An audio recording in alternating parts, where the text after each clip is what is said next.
the main issue that people worry about so far is that sex robots will inspire people to have strongly objectifying attitudes towards sex partners, to sort of make their empathy go away, because there's literally no mind or subjectivity there on the other side for you to be sensitive to. And so one worry would be that one keeps interacting with this robot and then stops caring about the feelings of the other, whether they consent to what you're doing, and then that you would carry over that behavior to a human. Why is the relationship between humans and robots interesting? Oh, okay. Well, it's interesting for a bunch of different reasons. I mean, one reason is that people are, in a certain sense, not well prepared to deal with or respond to robots, because our brains, our psychology developed before we had any robots, before we had any AI. It developed during human evolution for hundreds of thousands of years. And then suddenly we have this enormous jump in technological development, and now we have robots, we have AI, we have all sorts of interesting technology, but we're responding to it with the brains, the human psychology that developed during this long time. So that sometimes means that we respond to things that look or act like humans, which some robots do, sometimes in humorous ways, sometimes in ways that might be dangerous for us, but very often in fascinating ways. And so that's one good reason, I think, to think about the relationship between humans and robots. So our current mental makeup is unsuited to interacting with robots. That's the basic sort of foundation.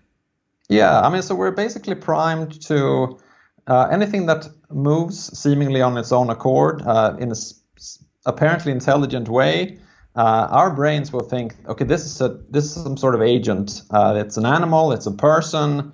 And our sort of human social attitudes are triggered.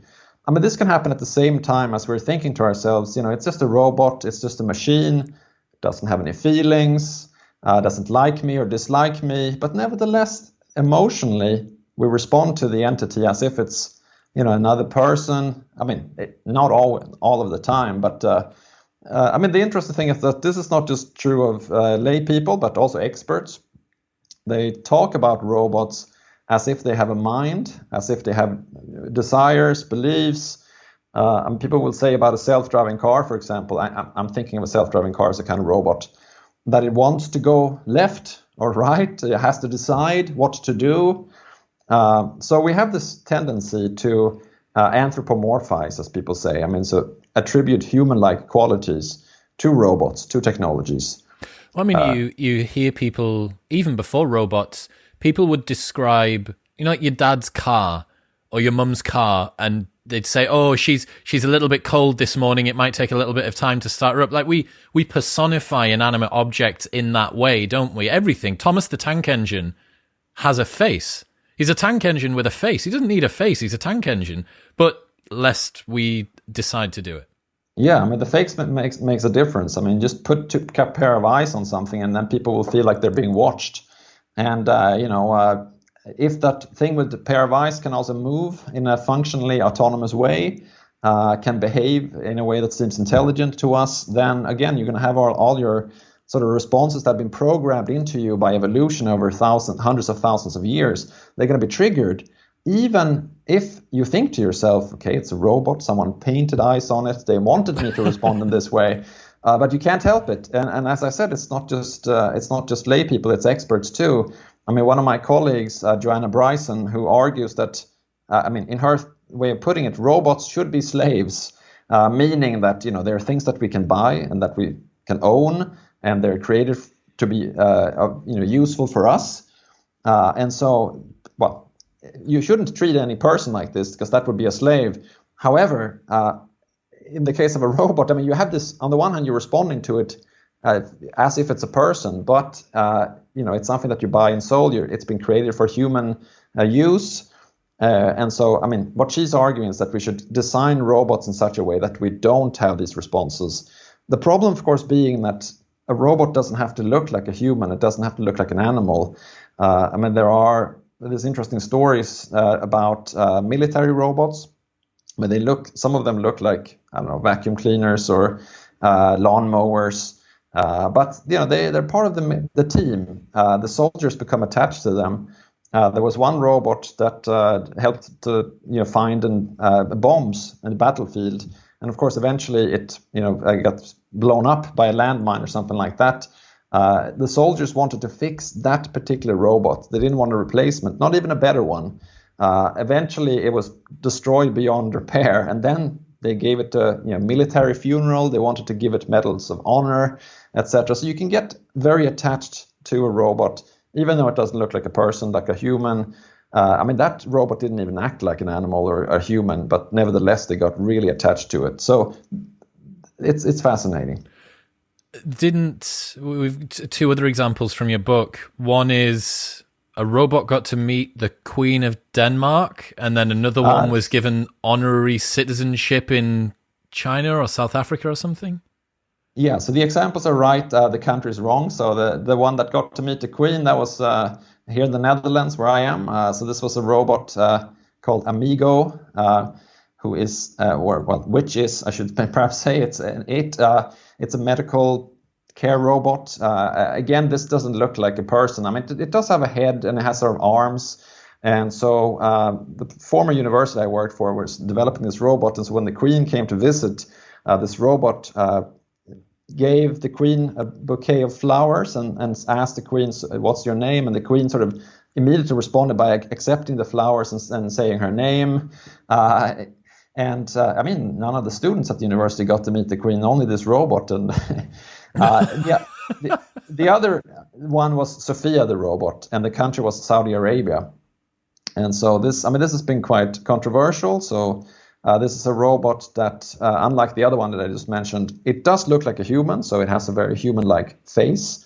The back of the head of the robot is transparent so that you can see the electronics in there.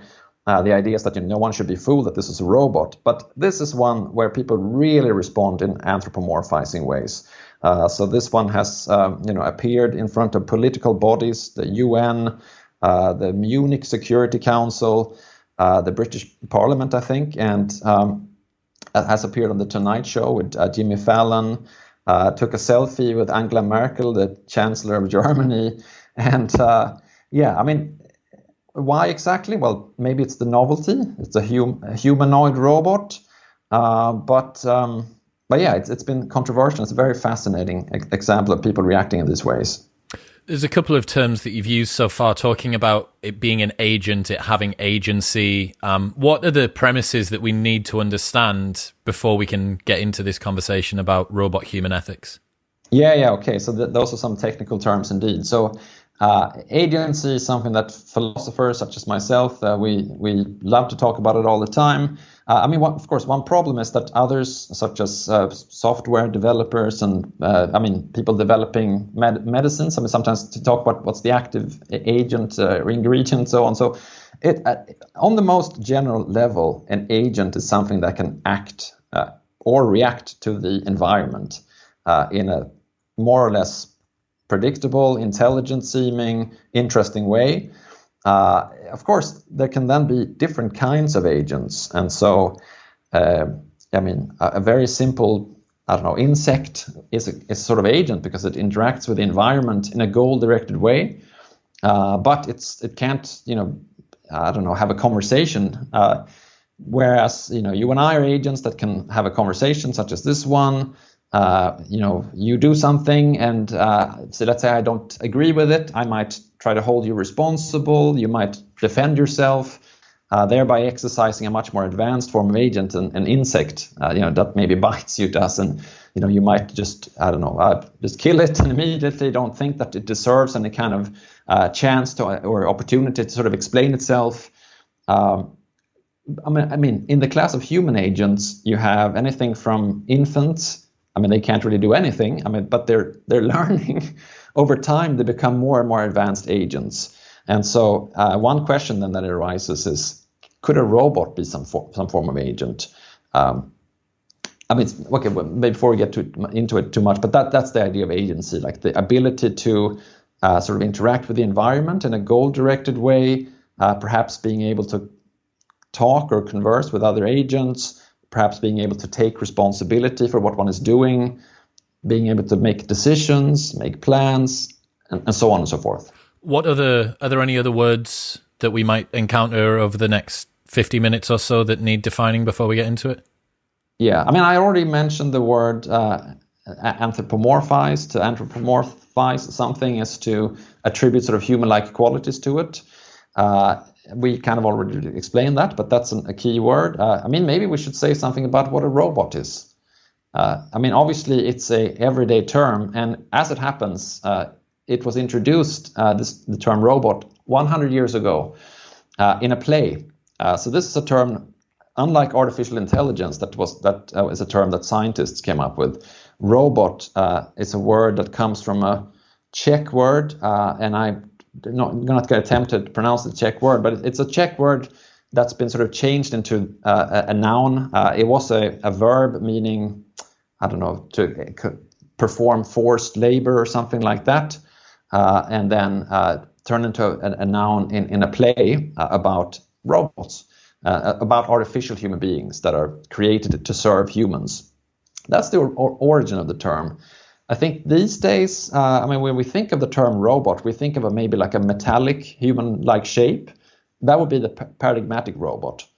But if, however, we look at sort of real-world robots that are useful to anyone, that people actually are interested in terms of buying and selling them, it would be maybe something like a Roomba vacuum cleaning robot, a self-driving car. I mean, that's a very hyped robot.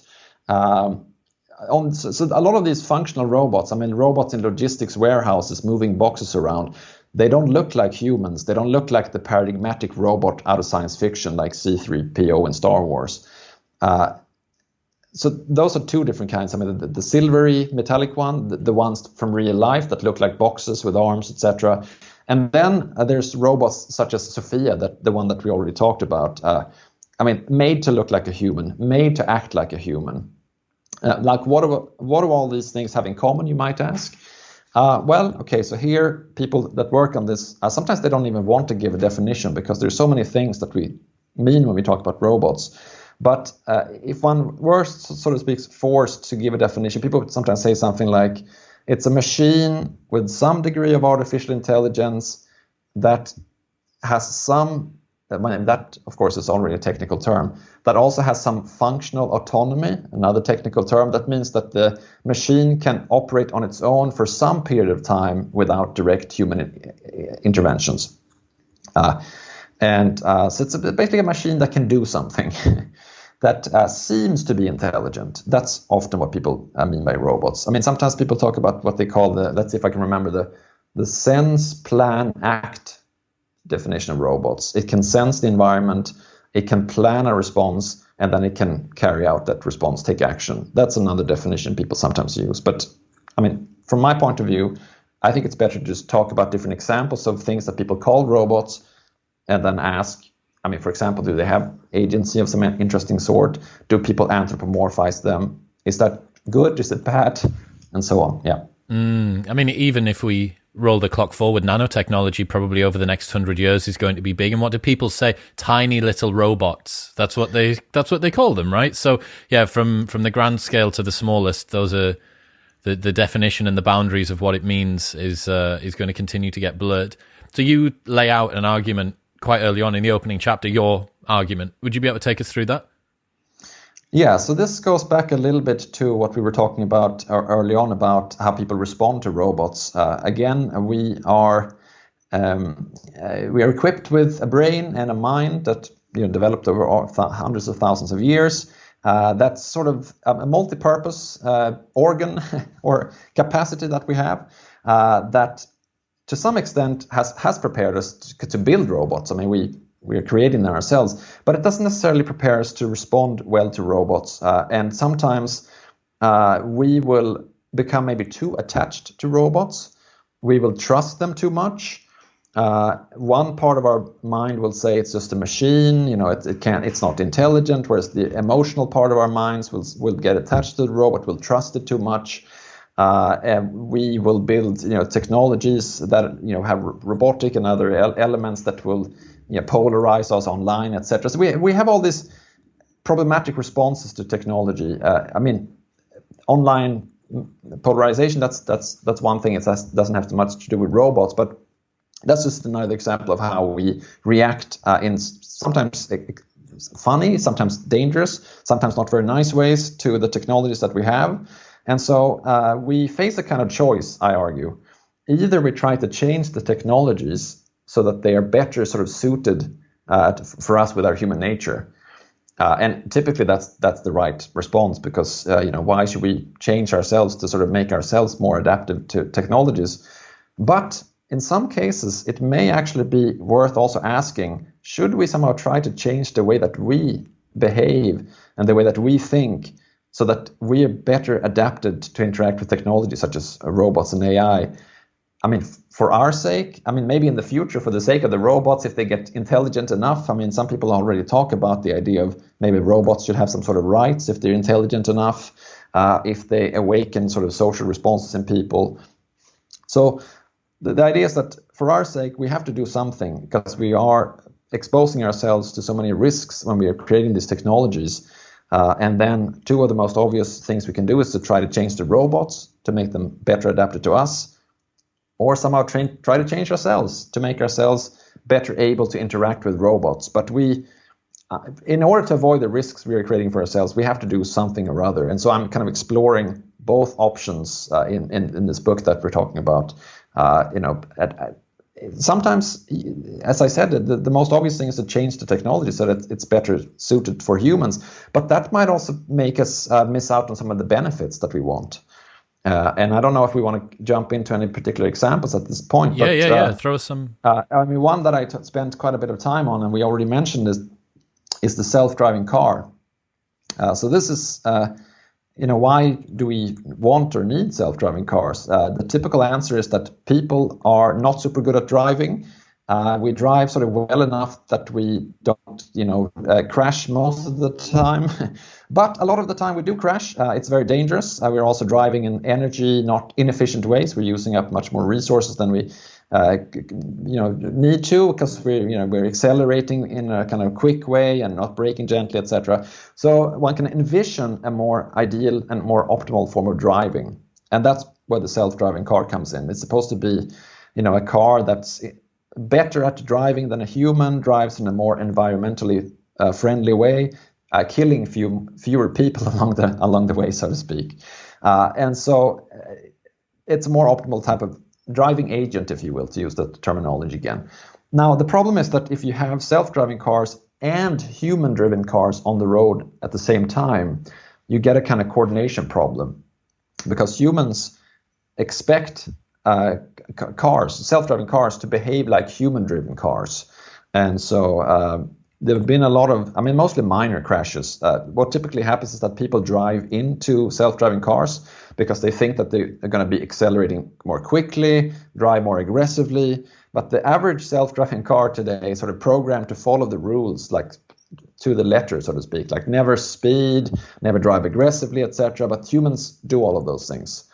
And then some people have suggested, I went to one conference with people advising the Dutch government about how to develop our sort of self-driving cars research program here in the Netherlands. One person said, well, we need to adjust the self-driving cars so that they drive like human drivers do. So they need to inherit our bad driving habits. They should speed, they should drive aggressively, etc. But then in a way that you would take away all this, the benefits that are supposed to be there with self-driving cars. They should drive less aggressively, follow the traffic rules, and not drive like humans. And so this seems to be one of these cases where you do have an interesting choice. Should we try? Like, if we want to drive at the same time as there's also self-driving cars on the road, should we adapt ourselves in our driving to these robotic cars, self-driving cars, or should we make them adjust themselves to us? Probably the best answer is some sort of compromise where both are adjusted to each other. But on the other hand, it does seem that it would be good if we drove in a more safe way. Of course, people differ a lot in how much. So some people say, within 5 years we're going to have fully automated, super safe cars, and it's going to save thousands of hundreds of thousands of lives that are killed by human drivers every year. Others say, well, actually, it's really quite hard to develop a fully self-driving car that would work in all kind of traffic conditions, in all weathers, that are able to interact with all kinds of environments, anything crazy that people do on the road. So the experts differ in how safe they're going to be. But if we do accept the premise that eventually they are going to be safer than humans, then it would be strange in a way to say, well, let's make them drive like humans so that we can have them adjust themselves to us. So that, it seems to me, to be one case where we might want to investigate, are there ways in which we could make humans drive more like robots? I'll tell you an interesting example that I remember hearing last year on a podcast. Someone was talking about the social habits that were being learned from people using voice control on devices like Alexa and Siri. And they were saying that young children, there was a fear that young children and older adults would begin becoming less polite and using fewer social norms when talking to people, because you don't say, hey Siri, please turn on the light. You say, hey Siri, turn on the light. And when you then port that behavior back across into the social world, into the human world, you actually end up with it being very misaligned. Yes.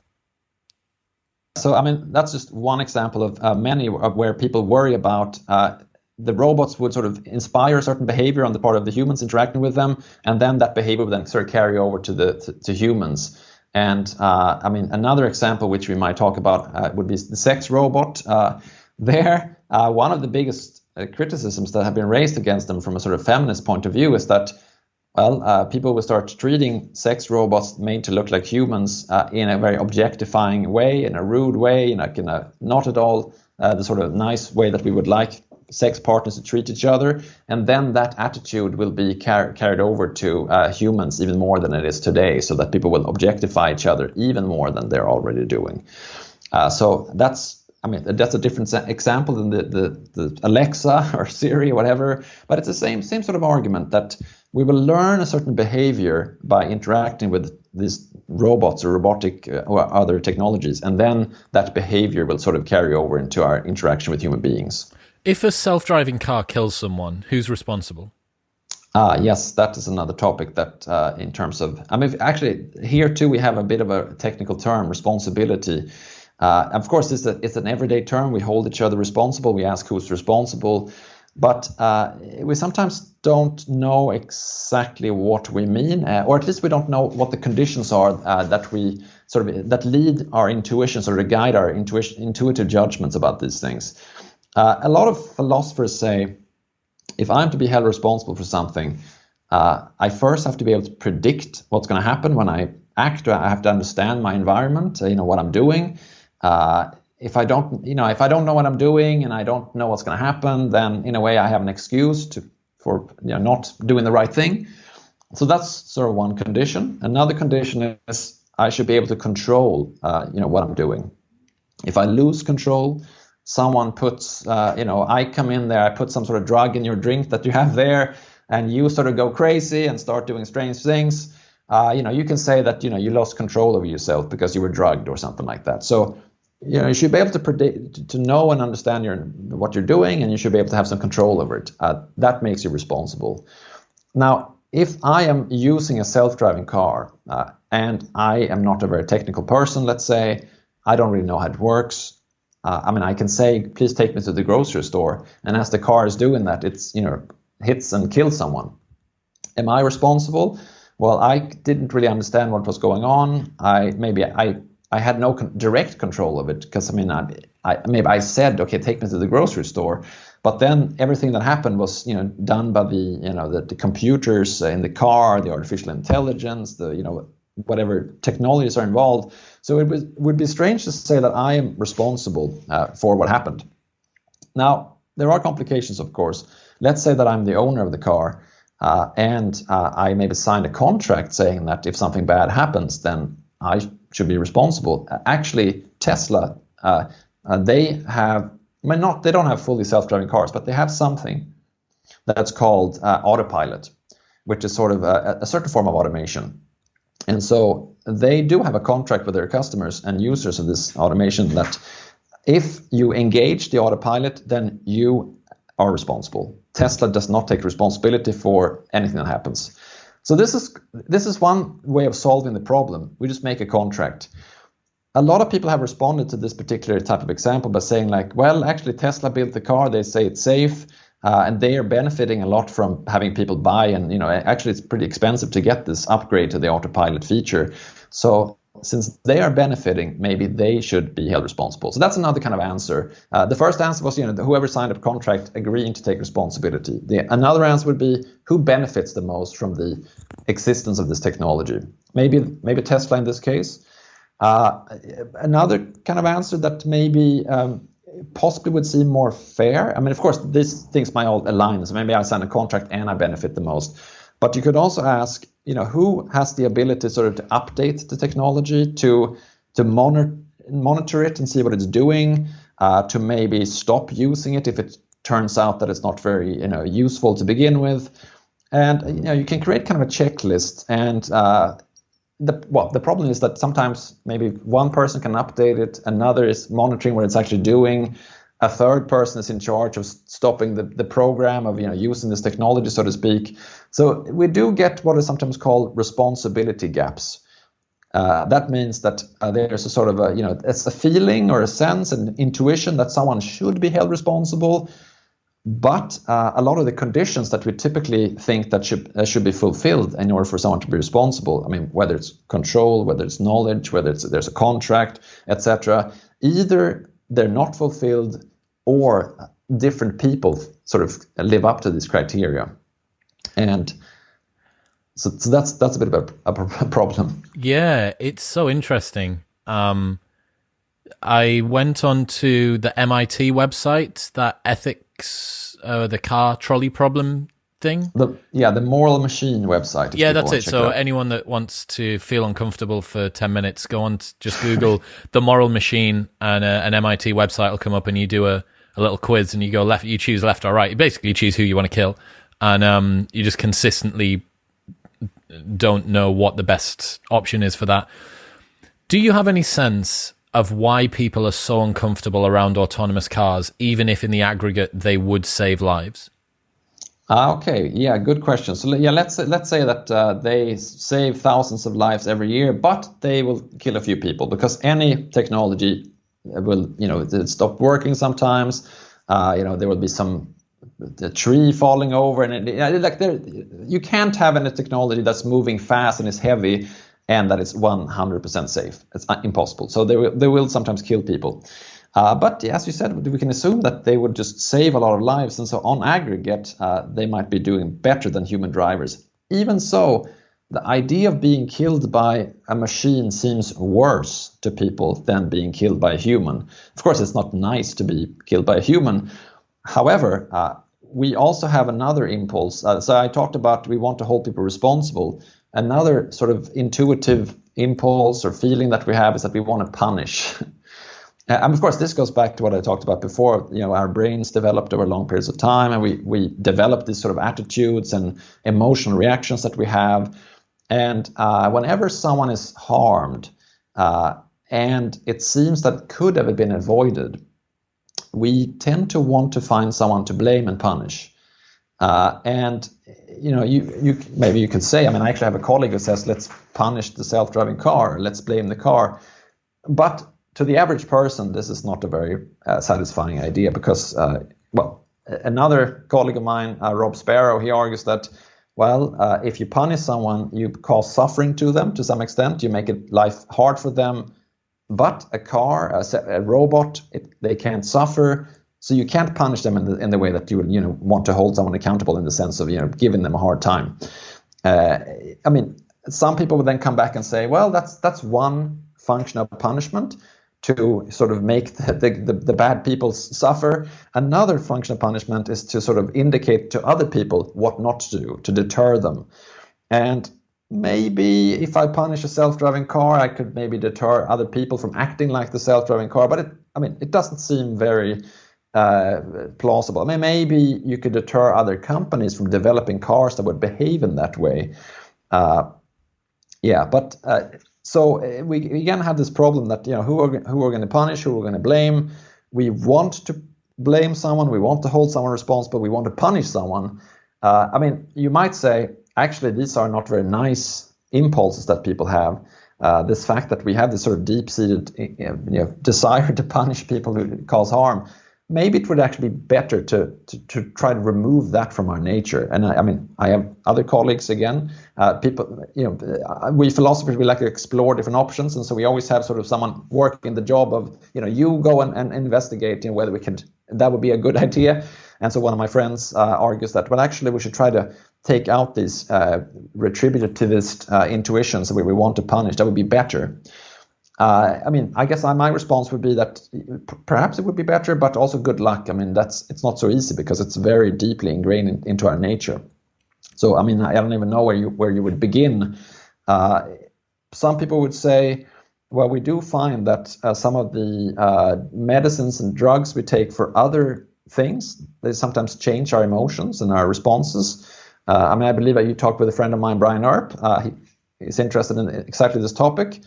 And one of the things that got Brian interested in whether we can actually use drugs to sort of control people's love lives and emotional lives is that it's been noticed that drugs for other things such as depression, etc., they sometimes affect our feelings and our attitudes, how trusting we are of others. And well, maybe if we discover some sort of side effects of some drugs that would make us less willing to punish or eager to punish people, maybe we can use that after someone has a crash with a self-driving car or is killed by a military robot or something like that, to sort of to think about this, what happened in a way that doesn't involve wanting to find someone to punish. Wow. Could be one way of going. I don't know. Tesla's going to have to supply you with some supplements, an annual supply of tablets, so that you can do that as well. You're so right. Yeah. The whole principle for why we have friendship and what it means to have rivals and what it means to have reciprocal altruism and kin selection and all of these, it's the foundation of what makes us human, that social element, right?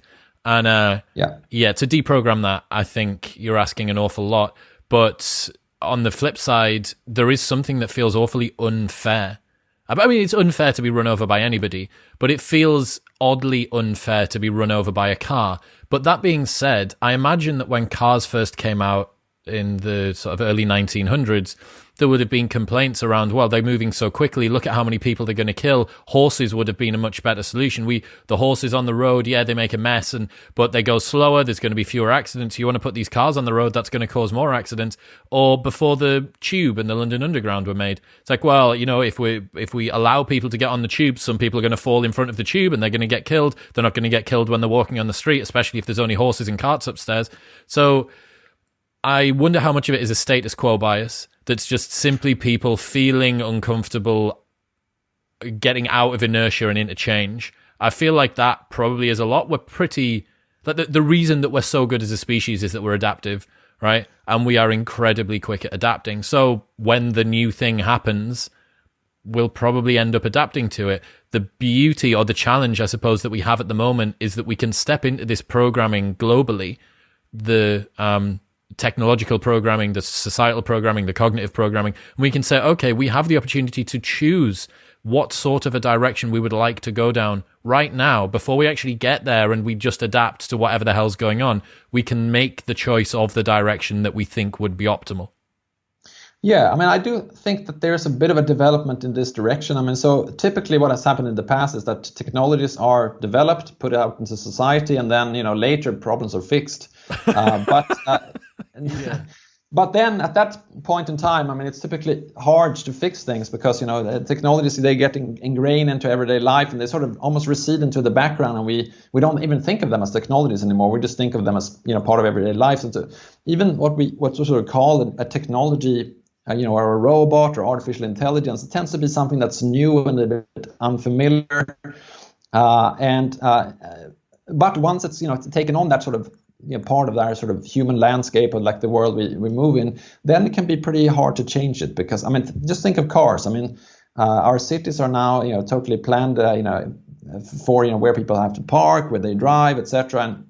where you can walk and you cannot walk. I mean, that's changed over time. And so if you look at old pictures of, when the cars and roads, when first came into the cities, I mean, people were walking everywhere, biking random directions on the road. I'm actually, where I live in the Netherlands, they still do. But still, I mean, things change over time, but then it gets ingrained and part of the sort of just the backdrop of our lives, and it's very hard to change.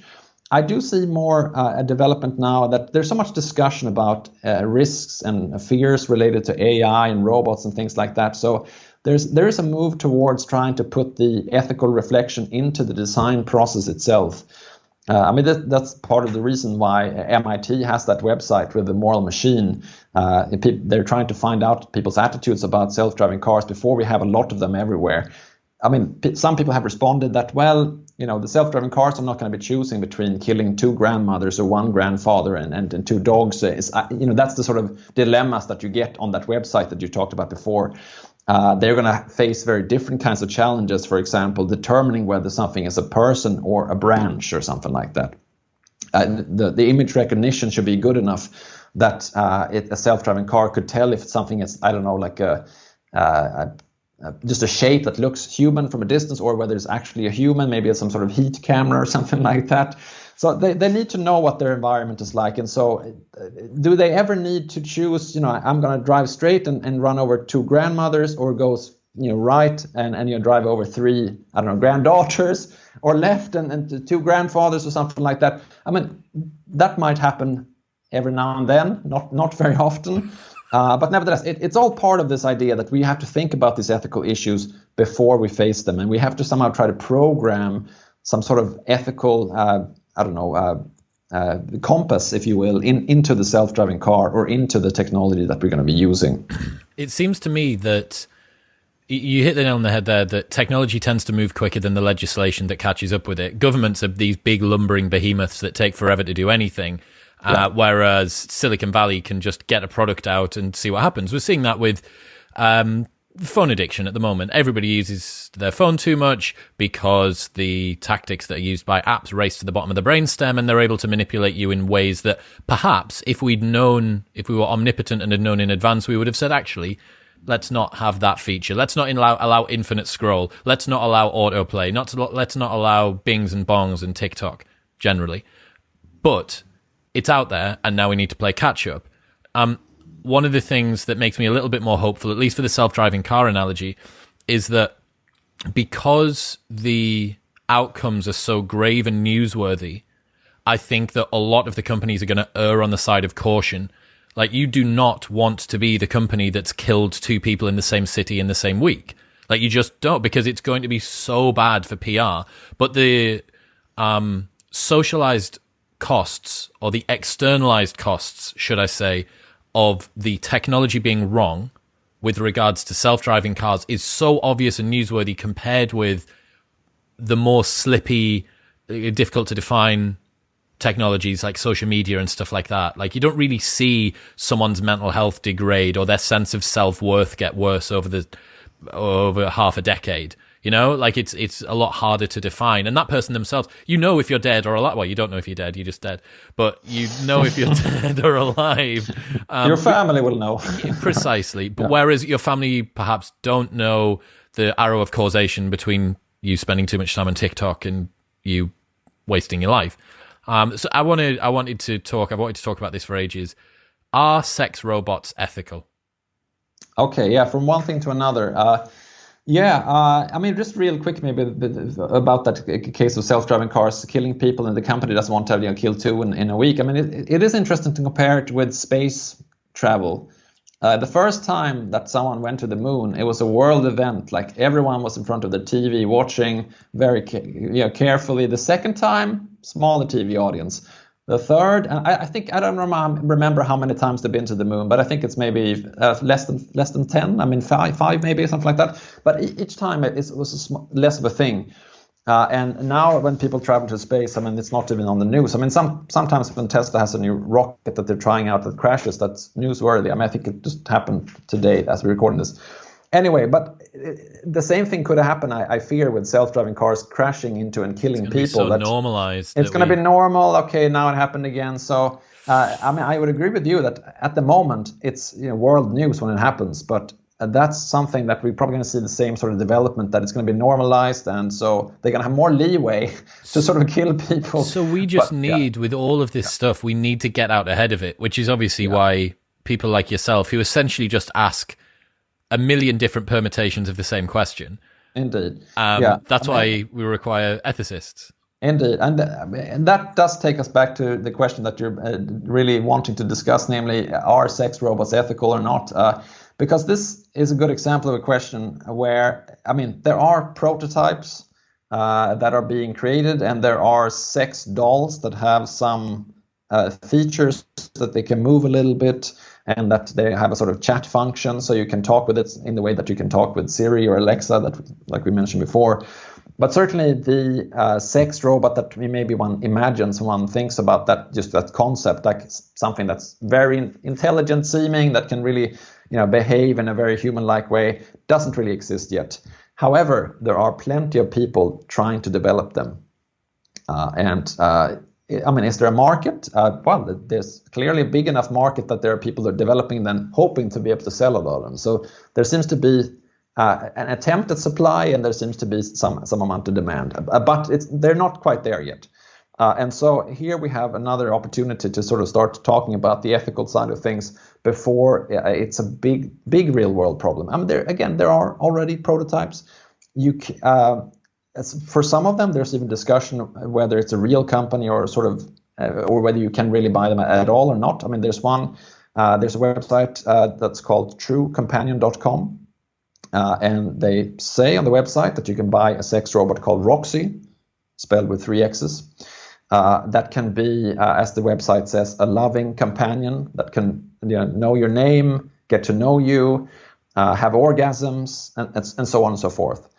I mean, I think you can put down sort of make a payment and order one, but it's one of those things where it's very hard to find people to say, yeah, I bought one and I enjoy it, and please go ahead and interview me about my experiences with my sex robot. So, I mean, that's not to say that there aren't people like that. I mean, there is one person that I discuss in my book, and that I'm almost become sort of friends with over time.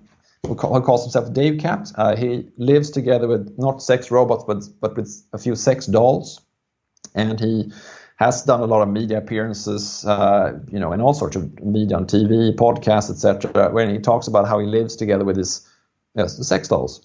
And so there are people like that you can interview and talk about, their experiences with these products. But mostly it's hard to kind of get beyond sort of anecdotes and imagining what could happen. And so that is where we are. And like you said, ethicists such as myself, we're kind of imagining all sorts of scenarios and asking which seems best from the point of view of values such as consent, objectification. Will this make people less good at interacting with human partners, etc., etc.? And like I said earlier, really the main issue that people worry about so far is that sex robots will sort of inspire people to have strongly objectifying attitudes towards sex partners, to sort of make their empathy go away, because there's literally no mind or subjectivity there on the other side for you to be sensitive to. And so one worry would be that one keeps interacting with this robot and then stops caring about the feelings of the other, whether they consent to what you're doing, etc., and then that you would sort of carry over that behavior to a human. Interestingly, though, I mean, if you take someone like Dave Cat, this person that I talked with again, I mean, if you look at the way that he talks about his sex dolls, it seems to be very respectful. He says in one of the clips that I've watched with him when he's being interviewed, I wouldn't want to treat her, the sex doll, like a thing. I won't. It's a person. So it certainly seems possible, on the other hand, to have people who would, and like we said before, people have these social attitudes towards robots. You could ask then, well, what if we could design sex robots in such a way that they would actually not trigger sort of objectifying bad attitudes, but they would actually kind of stimulate, train people to be, maybe even become better at interacting with other humans. You could imagine someone who feels, uncomfortable about their, performance in that domain, and that who wants to train themselves, maybe get to know human anatomy better. They're embarrassed about doing that with another person. Well, perhaps a sex robot could serve as a kind of educational tool for them, a sort of teacher. This is something that others are also thinking about. Not only what are the bad possible consequences and risks, but also what are the potential benefits. Take another case. Let's say that you are someone is the victim of sort of sexual assault or rape or something like that, and that they feel extremely uncomfortable around human sex partners, but they want to get back into sort of the sexual world, so to speak. Maybe a robot that would, do whatever they want. It could be a way of becoming comfortable again with having sexual interactions with other agents, and that could be a sort of stepping stone towards returning to having sex with humans. That's one possible thing that people say would be an argument in favor of having them. Another would be, well, let's say that there's someone who really can't find a sex partner. Maybe people around them, they don't find them attractive. They just have some sort of impossible personality, I don't know. So they really can't find a sex partner, but they still have a deep longing to have sexual interactions. Well, maybe for them, a sex robot would be better than nothing. That's another argument that I've seen for why sex robots would be ethical rather than unethical, and actually ethically require that we should try to develop them. So it certainly seems to be something that there are arguments on both sides. To me, I struggle. I haven't found a compelling argument that says it's unethical to use sex robots. Not personally, I just haven't been convinced by any of them yet. I understand that we don't want to train people to go out and behave in bad ways, but those externalized sort of costs, I don't think that they're going to happen all that much. I wouldn't be too concerned about it. And outside of that, I don't really see anything that's that compelling to stop it from happening. However, there will be a lot of people listening who may disagree with me, so I would be interested to see in the comments below what everybody thinks. Well, let me give you a case that's maybe the most difficult case. Hit me. I'm excited. Yeah. Well, let's see if you stay excited. So, sex robots are made to look like children. That would be the case where a lot of people feel that it crosses the line. So they might say, okay, if it's a sex robot that looks like an adult human being, well, a human being, that's another thing. So the two of the cases that people have been concerned about are ones that are made to look like, I don't know, animals, a dog, let's say, or especially, I think, a more serious example is a sex robot made to look like a child. Mm-hmm. There too, though, you have people who argue, not implausibly, I would say, that, well, let's say that someone is a pedophile and they do recognize that it's wrong, or they think that it's wrong to have sex with children, and yet they can't control, they can't, there's no conversion therapy, let's say. So the only physical outlet, so to speak, would be to have sex with either a child or a robot looking like a child. Maybe it's ethically good if someone, goes for the robot rather than the human child. So it's been suggested that it could be a kind of therapy tool. Some would then say, well, nevertheless, there's something sort of inherently repugnant. There's a sort of moral taboo that we should respect, etc., etc. So this would be the case where maybe I don't know how you feel about that case, but that's one where oddly, I had this is going to sound so odd. I had a 3-hour conversation about the ethics of sex robots. And at least half of it was talking about this example as well. But it was on a plane out to Dubai, so there was only one person that could obviously understand English in the vicinity, and this poor girl must have been thinking, "What am I listening to?" for the entirety of this journey. My mind, ever since I was seeing a girl at university who was doing medicine and was very, very much into medical ethics, and she completely changed my view of how I saw pedophilia. The difference being between pedophilia and child molestation. And that's a distinction that I think a lot of, sadly, because of the way that we use those words, they're used interchangeably, but they're not the same. The first sort of thing to understand was that people do not control what they are attracted to. They have no conscious control over that. This has been shown in fMRIs and also in arousal response. You show someone every sexual situation under the sun with not children, nothing happens. You show them something with children and everything happens. And the reverse happens too. People can't control what that happens. Okay, so what that means is that there are some people who are brought into this world cursed, knowing that their sexual proclivity is, they're disgusted by society, they're terrified to reach out for help, all of these sorts of things.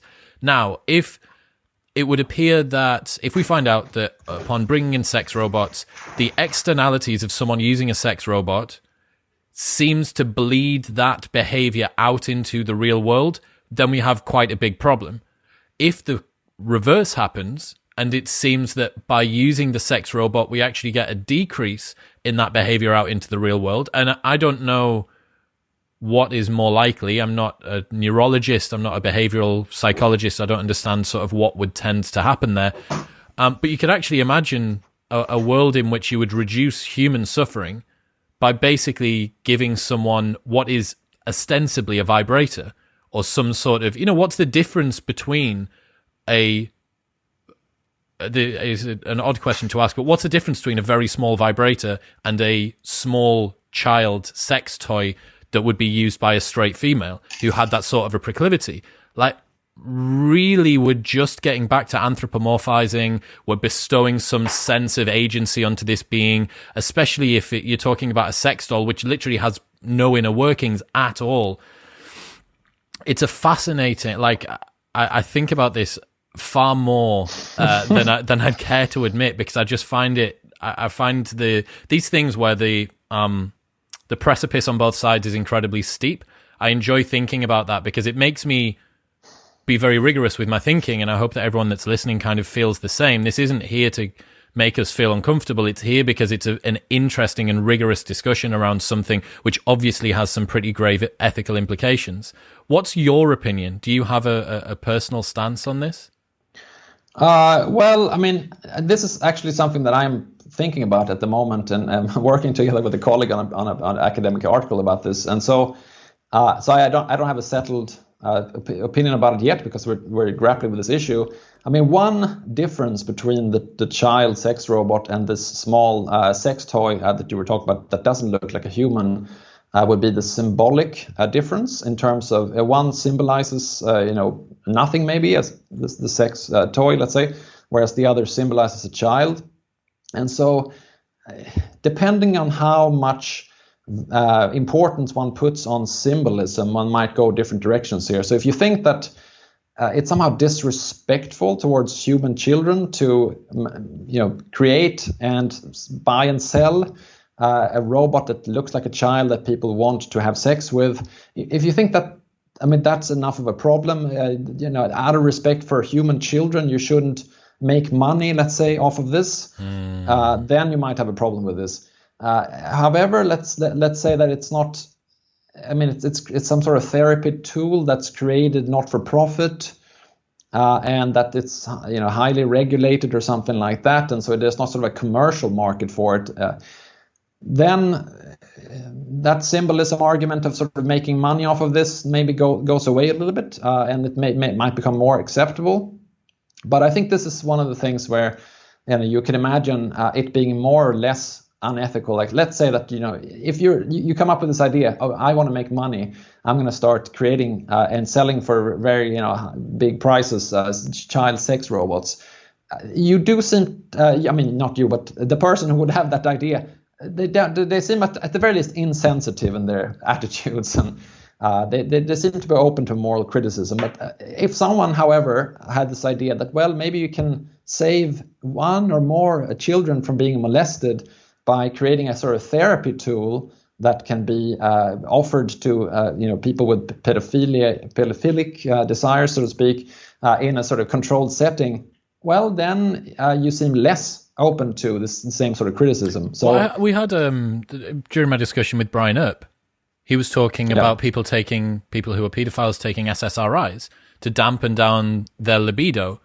The external effect that you get in both situations from that, hopefully, if we can roll the clock forward and get the particular therapeutic tool use out of a child sex robot that we want, the same externality occurs in both situations, that you have less of a predation worry from this particular subgroup. Right.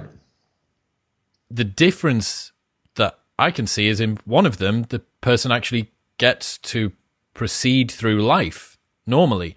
And I know the people that listen to this show are incredibly balanced and normal, but I know that there is that emotional, well, the freaks, they should just be locked up. It's like, oh, like you haven't seriously ethically thought about this problem, and you don't understand, like, empathetically what's going on. I wonder what happens when you scale this sort of thing up to society-wide, because inevitably the loudest voices are the ones that are heard, and some of those are going to be, if you were a survivor of child sexual abuse, finding out that child sex dolls, and maybe this one looks like you looked when you were, we're getting into some very uncomfortable water as we get through there. So yeah, I wonder but where... again, let's take that person, and if they know that this is done for the sake of not having this happen to other children, and it's not done to make big bucks, maybe it becomes more acceptable to them. But nevertheless, of course, they're going to be emotionally, going in different directions, because maybe on the one hand they think that, well, if it can have someone avoid having happened to them what happened to me, that's good. At the same time, it might seem deeply offensive, and it might seem as some sort of acceptance and normalizing of something that was really traumatic and bad for them. So I can certainly imagine that so difficult, man. It is go in different directions. So messy. You talk about robot rights, and we mentioned right at the top about making robots slaves. Should we make robots slaves? Some people have responded to that thesis by saying that we shouldn't use that terminology, because it brings up ideas about people making some others into their slaves, and that whole mentality should go out the window. Nothing should be a slave, neither a robot nor a person. But in defense of my colleague Joanna Bryson, she never meant to sort of be enthusiastic about this past slavery or anything like that. The idea was just that, since people are going to be buying and selling robots, and that's one feature of slavery, like, you can buy and sell the slave, and the slave is there to be useful to the owner. The robots are going to have these properties, and so her suggestion was it's best to create robots that wouldn't be morally ambiguous for people, so that they wouldn't feel a sense of responsibility. So, like, you make the robot look like a box. It doesn't have eyes. It doesn't sort of generate a sense of responsibility. That's the best situation, because then we don't have to have these worries about robot rights. However, for some purposes, it might be more efficient to have a robot that actually does generate these social attitudes. There is one robot that is being developed for treatment of autistic children. And so the idea is that for some children with autism, they have trouble engaging with other humans because they find it overwhelming. So if you have a sort of a robot that looks like a simplified human, this actually has, in some experimental studies, been shown to possibly work. The child sort of opens up and then even turns to the experimenter and sort of points to the robot and say, like, look at this. And that's already a nice step forward. Now, for that sort of therapy tool, you would need the robot to look a little bit human-like. Because that's part of the idea, that it should look a little bit like a human, etc. Now, take that robot, and then let's say that after a day of experimentation, you take the robot to another room, and then you take out, like, a baseball bat and start hitting it, or you do something else to it that doesn't seem to be sort of very fitting. That can seem, not again. If it's not directly wrong, it can seem like insensitive. Let's say something that's been developed for this purpose, that treating these children, it should be treated maybe in a more respectful sort of way. Is that to say that the robot should this therapy robot should have some sort of rights. Well, it's to say rather that out of respect for those children that are being involved in this treatment, maybe one should maybe treat the robot in a, I don't know, dignified, respectful way. Then again, you can go to your example from, let's say that I have a robot that looks like you, and then I mistreat that robot. I mean, in a way that can seem as like some sort of attack on you. So maybe again, out of respect for you, I shouldn't, either I don't make a robot that looks like you, perhaps the best option, or if I do for whatever reason, there should be maybe some limits how I treat this robot out of respect for you. But this is still just a question of, how can we behave in a way that's respectful towards other humans? The real question would be, would there be any circumstances where, out of respect to the robot, you should treat it well in some way? Well, I mean, even today I saw on Twitter some video about some scientists that claim that they have created robots that can feel pain.